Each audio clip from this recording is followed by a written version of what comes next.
আসসালামু আলাইকুম ভাই ও বোনেরা আমার। আজকে আমি দেখাবো মালয়েশিয়ার দোকানে কিভাবে মানুষ প্রবেশ করে আর কীভাবে বেচা কেনা হয়। বাংলাদেশে যারা দোকান করে তাদের দোকানের সিস্টেম কীরকম আর এই মালয়েশিয়ার দোকানের সিস্টেম কীরকম এটা আপনাকে দেখাচ্ছি। দেখেন, এই যে দেখতেছেন এটা দোকান মালয়েশিয়া। এই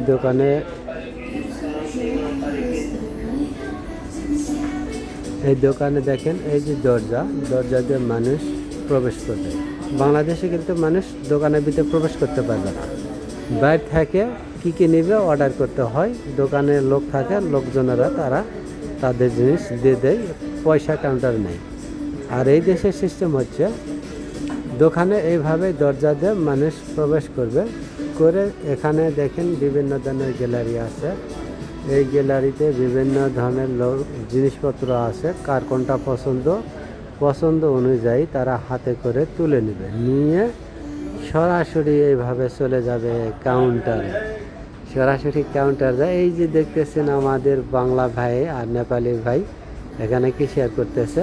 ওই ক্যাশিয়ারে যায়, জিনিস দিয়ে স্ক্যান করে পেমেন্ট করে আবার এইভাবে মনে করেন যে বাইর হয় চলে আসবে। দেখেন, এই সত্যি বিশ্বাসের উপর এই মালয়েশিয়ার দোকান চলে।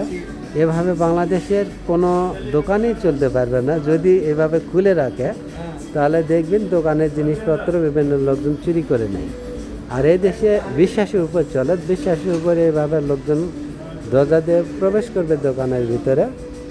আর মনে করেন জিনিস ইচ্ছা মতো দেখে কার কোনটা পছন্দ ইচ্ছা মতো এভাবে প্রবেশ করে নেওয়ার পরে সরাসরি চলে যাবে, বেতনে চলে যাচ্ছে কাউন্টারে।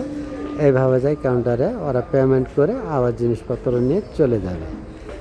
তো এই যে দেখতেছেন মালয়েশিয়ার এই যে সিস্টেমগুলা খুব সুন্দর। এখানে সততার উপর ব্যবসা চলে।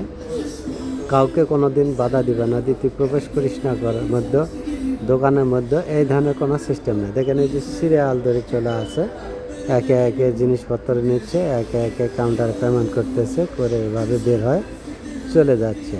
তো অসাধারণ আমাদের এই মালয়েশিয়ার ব্যবসা প্রতিষ্ঠানটা খুব সুন্দর লাগে। এখানে কোনো চুরি চাপটা এই ধরনের কোনো কাউকে সন্দেহ করে না।